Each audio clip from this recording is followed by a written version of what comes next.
Imagine two pilots locked in the deadliest sky of World War II. One has every reason to kill. The other is already dead in the air.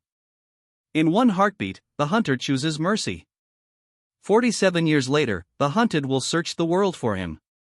This is their story, watch till the end. December 20, 1943. Over Germany, an American B-17 bomber, ye old pub, staggers home like a ghost.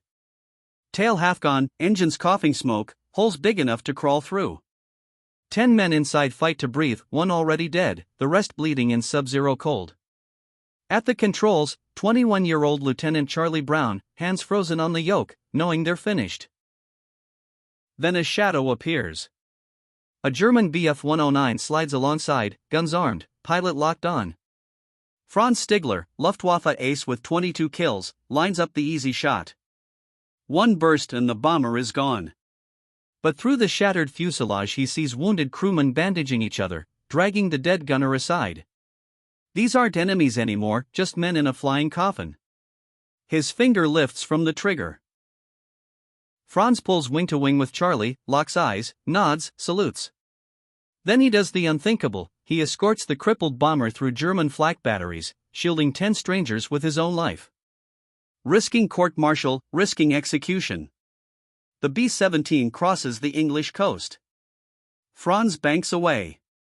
Charlie lands at RAF seething with 11 souls, 1 dead, 10 alive because a German shows humanity. Ground crews can't believe the plane flew. At debriefing, Charlie tells the truth. The response is instant, never speak of this again. Mercy from the enemy could humanize them. Official order, Germans aren't human in cockpits. The incident is buried. Charlie is sworn to silence. Charlie finishes his tour, returns to West Virginia, builds a life, college, Air Force again, 1949 to 1965, State Department, Laos, Vietnam, retirement in 1972 as an inventor in Miami. Family, home, success. But the war never leaves. His daughter remembers the nightmares, Charlie waking in cold sweat, whispering about flak, fighters, and always the German pilot flying beside him. One question burns for 43 years, who was he? Across the ocean, Franz lands near Bremen and says nothing. Sparing an enemy is treason, firing squad offense. He keeps the secret through Germany's collapse, the occupation, then immigrates to Canada in 1953. Marries, builds a business, tries to forget. But the image of that shredded B-17 and the young pilot staring back never fades. Both men carry the same 10-minute encounter in silence. 1986 Boston. A reunion called Gathering of the Eagles. Charlie, now 64, attends Boeing's 50th anniversary of the B-17. Someone asks about memorable missions. He tells the story. The room erupts. Why didn't you find him? That night, Charlie decides, I have to know. For years of letters, archives, dead ends. Records destroyed, lost, classified. A needle in a burning haystack. 1987 Charlie writes every detail, date, location, BF-109 markings, the salute and sends it to a veteran newsletter. He's 67. 46 years have passed. The German might be dead. But he mails it. In Vancouver, Franz Stigler, 74, reads the letter. Everything matches. His hands shake.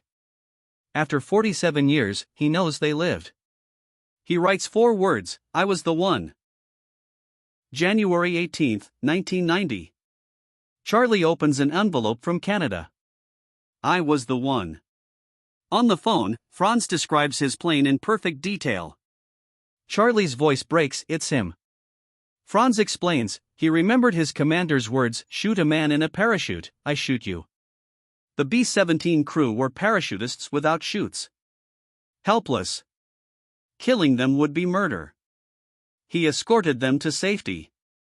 Charlie's nightmares begin to fade. 6 months later, Seattle. A camera captures the moment. Franz steps from a car, sees Charlie, and runs. They embrace and weep. Franz turns to the lens, I love you, Charlie. They spend the day filling 47 years of silence. Charlie introduces surviving crewmen, men alive because of Franz. Franz meets their children, grandchildren, families born from mercy. Healing washes over both. 1990 onward, they become brothers. Weekly calls, joint travels, air shows, veteran halls, telling their story. Franz gifts Charlie a book inscribed, 1940, I lost my brother. Thanks, Charlie. Your brother, Franz.